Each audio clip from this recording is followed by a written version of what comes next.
n'utararirya yararibwiwe. Ndetse muri ibyo byose niba ntacyo uriziho, gerageza ushake amakuru yaryo, ndabizaraza kukunyura.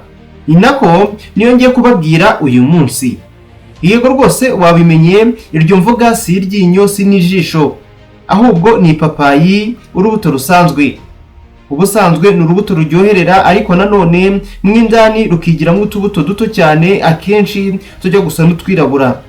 Kuba ipapayi ubwaryo ryo riryoherera si ikintu tugiye kujyaho impaka, si nibyo gutindaho ibyo ngibyo. Nyamara nanone imbuto z'indani mw'uru rubuto ntabwo inkuru y'uburyohe zizi kuyibara neza.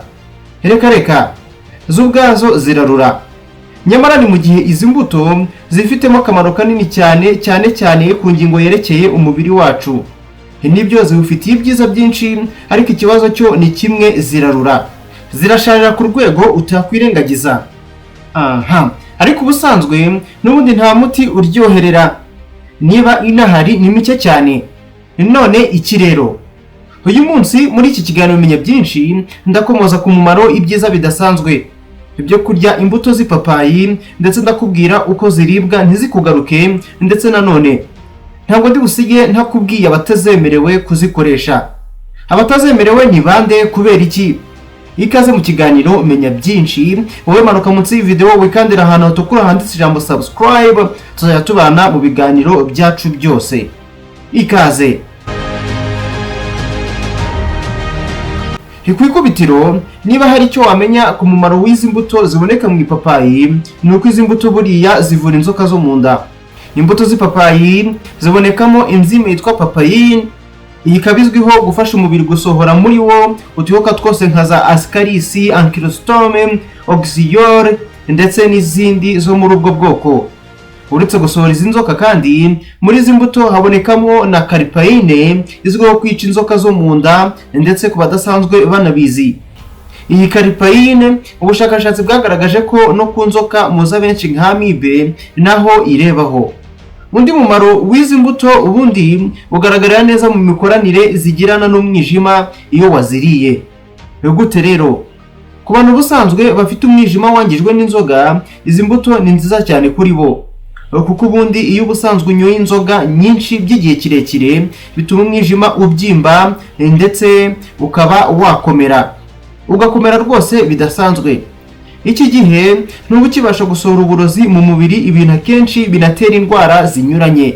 Namwe murabyumva nyine, igihe cyose imyanda itari gusohoka mu mubiri ntabwo byakugwa neza.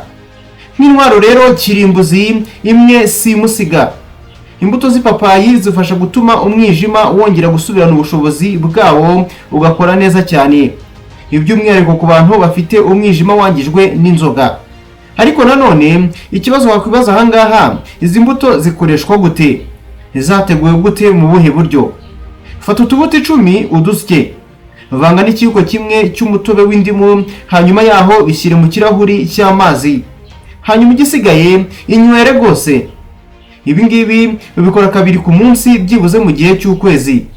Gusa nanone icyitonderwa ahangaha, niba hari imiti uri gufata wahawe na muganga kubera iki kibazo, mbere yo gukoresha izi mbuto byaba byiza ubanje ukamugisha inama.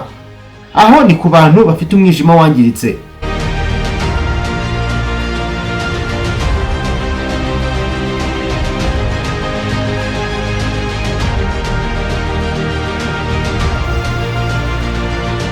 Undi mumaro, izi ngizi zizwiho kurwanya mikorobe mbi zizanwa n'ibiryo byanduye. Uyu munsi hari bumwe mu bushakashatsi bunyuranye bwagaragaje ko izi mbuto zifitemo ubushobozi bwo kwica zimwe muri za bagiteri nka E. coli, salmonella, staphylococcus n'izindi bagiteri mbi ubusanzwe zanduza ibyo kurya. Uyu munsi bavuga ko wifuza gukoresha izi mbuto mu kwirinda izi bagiteri zanduza amafunguro, ubundi ushobora gufata agafu k'izi mbuto ukakavanga mu byo kurya nubwo byaba bike, kuko byagufasha cyane mu gihe utizeye isuku y'ibyo urya. Banavuga ko ubundi wakabigiza akamenyero ukajya uhorana agafu k'izi mbuto uminjira mu mafunguro urya igihe cyose biri ngombwa, cyangwa se nanone ukaba wavanga ako gafu mu mazi ukayanywa nyuma yo kurya. Bagiteri ukaba urazivuganya utababarira. Imbuto z'ipapayi kandi zizwiho kubuza kandida gukomeza kororoka. Kandida ubusanzwe izi mikorobi twese turazigira, ariko iyo zibaye nyinshi mu mubiri akaba ariho zitera umubiri ibibazo binyuranye birimo umunaniro uhoraho, kugabanyuka k'ubudahangarwa bw'umubiri, kubyimba amara n'ibindi binyuranye biba mu rwungano ngogozi. Niba ushaka kurwanya izi mikorobi rero, nibura bagusaba gukoresha imbuto nshyashya zitumye hagati y'10 na 12, ukabanza kuzirya mu nda nta kindi urashyiramo. Inkuru nziza ku barwayi ba diyabete, dore n'ingiyi: izi mbuto zizi neza kurinda impyiko, ndetse zibizi neza ku rwego wagira ngo zaraminuje muri byo. Ku bantu barwaye diyabete, abahorana stress cyangwa se bamwe bagira ikibazo cyo kuba impyiko zabo zishobora kwangirika bityo ntizibashe kuyungura neza imyanda izanwa n'amaraso, abo bose gukoresha imbuto z'ipapayi byabafasha kurinda impyiko zabo zigakomeza akazi kazo neza. Imbuto z'ipapayi kandi zifasha mu igogora. Uyu munsi hari abantu barya ugasanga byabahezemo cyangwa se batumbye. Akenshi bikaba biterwa no kurya ibikize kuri proteine nk'inyama, amagi, ibishyimbo, amata n'ibiyakomokaho n'ibindi. Uko gutinda mu nda rero bituma ushobora gutura ubwangati, gusura imisozi inuka cyane, ndetse no kumva mu nda havugamo ibyuka bidasanzwe. Ibyo ni ibimenyetso. Imwe mu ngamba simusiga rero yagufasha kwirinda ibibazo nk'ibyo ni ukurenza utubuto tw'ipapayi kuri ibyo byo kurya, cyangwa se ukavanga agafu muri ibyo byo kurya, ubundi ubuzima bugasigasigwa. Twegereza umusozo w'ikiganiro cyacu, reka dukomoze ku kintu cy'ingenzi: imbuto z'ipapayi ziribwa gute? Ni bande batazemerewe? Uretse aho byavuzwe ukundi, naho ubusanzwe izi mbuto ziba zishobora gukoreshwa wazanitse, ukajya ufata 12 ukazisya ukavanga mu kirahure cy'amazi ukanywa byibuze buri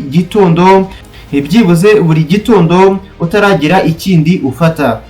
Uretse ko ushatse wanakongeramo ubuki ikiyiko kimwe. Umuribuka izi mbuto zirarura. Uramutse utazajya ushobora kuzisya buri munsi, ushobora no gusya nyinshi ukabika ifu ukajya ukoresha agace k'akayiko gato mu kirahure cy'amazi. Reka mvuge icyitonderwa: nubwo izi mbuto ari nziza, uyu munsi hari ibyo usabwa kwitondera. Abagore batwite n'abonsa ntibemerewe kuzikoresha kubera ingufu zazo ku gifu. Ntabwo zemerewe guhabwa umwana uri munsi y'imyaka 12. Ku bagabo kuzirya cyane ngo byaba bigira ingaruka mbi cyane ku ntanga. Hari nayo mpamvu rero wazikoresha bitarenze 2 mu cyumweru, keretse mu gihe uri kwivura.